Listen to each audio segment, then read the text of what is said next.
महिषासुर की सेना से देवी के सिंह का युद्ध।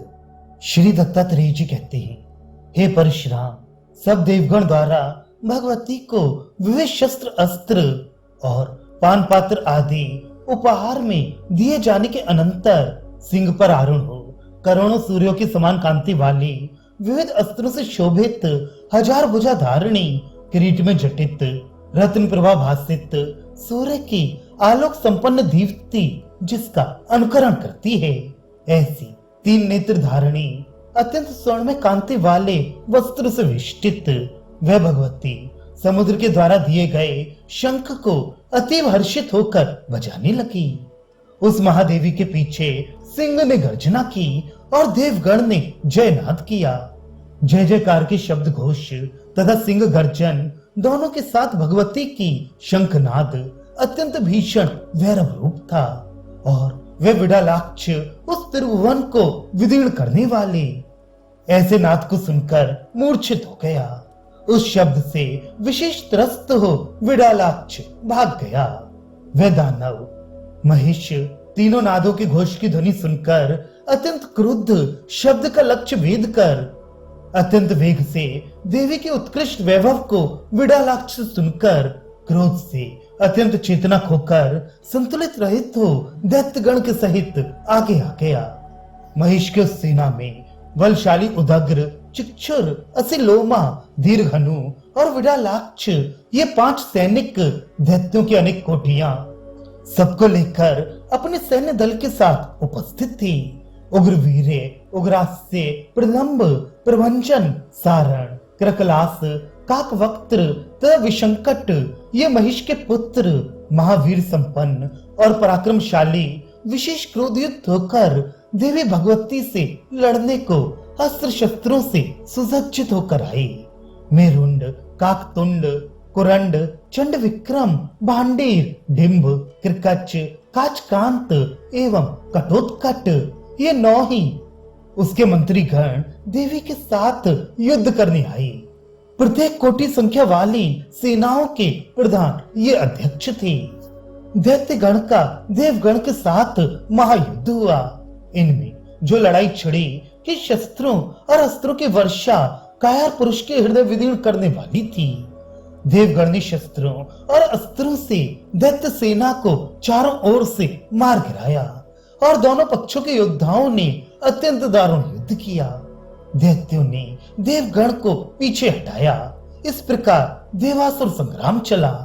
इसके अनंतर भेरुंड प्रमुख दैत्यगण ने एक साथ मिलकर देवगण पर अस्त्र शस्त्रों का प्रहार किया, जिससे वे सब अत्यंत निर्बल बन गए।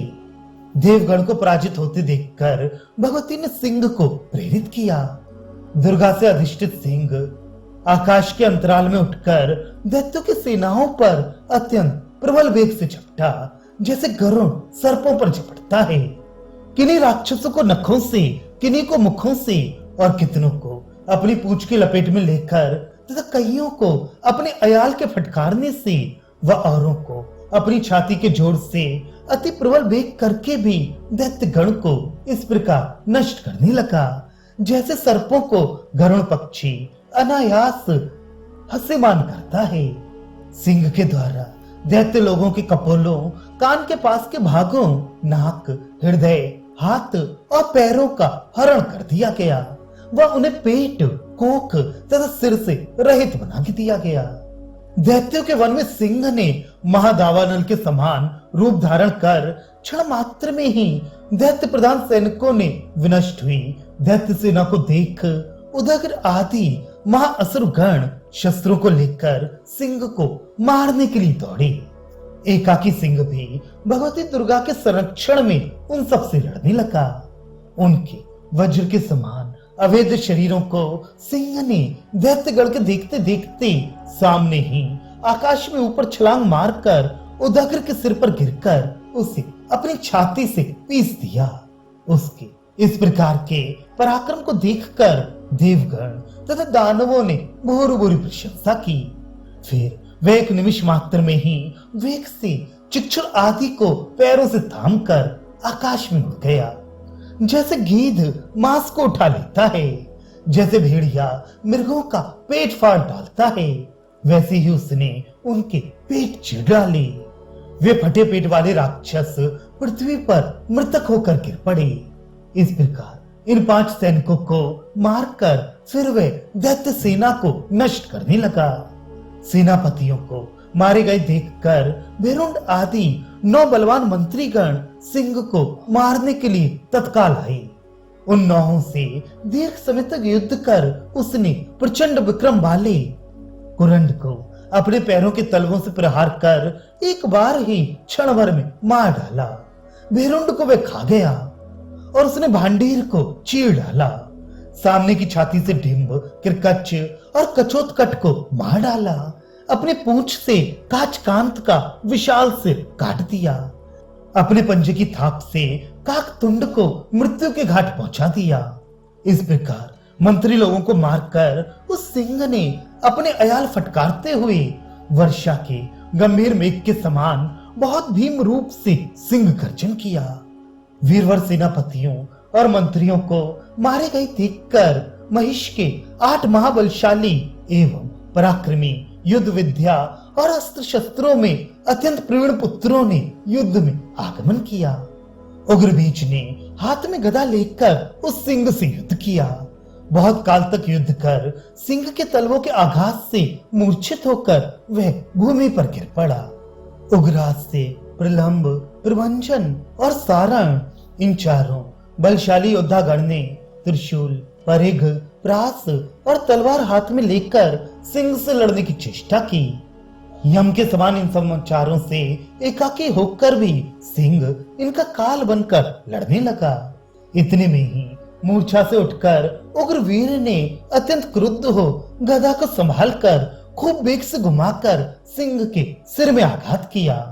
तब वह वज्र से अधिक कठोर सिंह के सिर से टक्कर लेकर अत्यंत वेग से क्षण मात्र में ही इस प्रकार गिरी जैसे धरती से टकराकर गेंद गिरती है। उसके गिरते ही अपने अंगों के चूर चूर हो जाने से सारण मर गया। अब क्रुद्ध सिंह ने उग्रवीर को फेंककर अपने तीक्ष्ण नख वज्र से चीर दिया जैसे इंद्र ने पर्वतों को विदीर्ण किया। सिंह के नखों द्वारा फाड़े गए अंगों वाला उग्रवीर पृथ्वी पर गिरकर मर गया। अनंतर महिष के बल से बलशाली बाकी बचे 6 पुत्र सिंह को अजय समझकर उससे युद्ध करने एक साथ आ गए। उनसे युद्ध करते हुए बलि सिंह को दीर्घ काल से लड़ते अत्याधिक थका समझकर सिंह से भगवती बोली, हे हरिश्रेष्ठ, तूने बहुत सुंदर कार्य किया। मैं तेरे पराक्रम से प्रसन्न हूँ। मैं इनसे लड़ना चाहती हूँ, अतः तू विश्राम कर। इस प्रकार अंबिका के वचन सुनकर सिंह युद्ध से विरत हो गया। अत्यंत भयंकर बलशाली उन 5 से दुर्गा ने 1 मुहूर्त तक लड़ाई की। तदनंतर अपने शूल से उन्हें यमलोक पहुंचा दिया।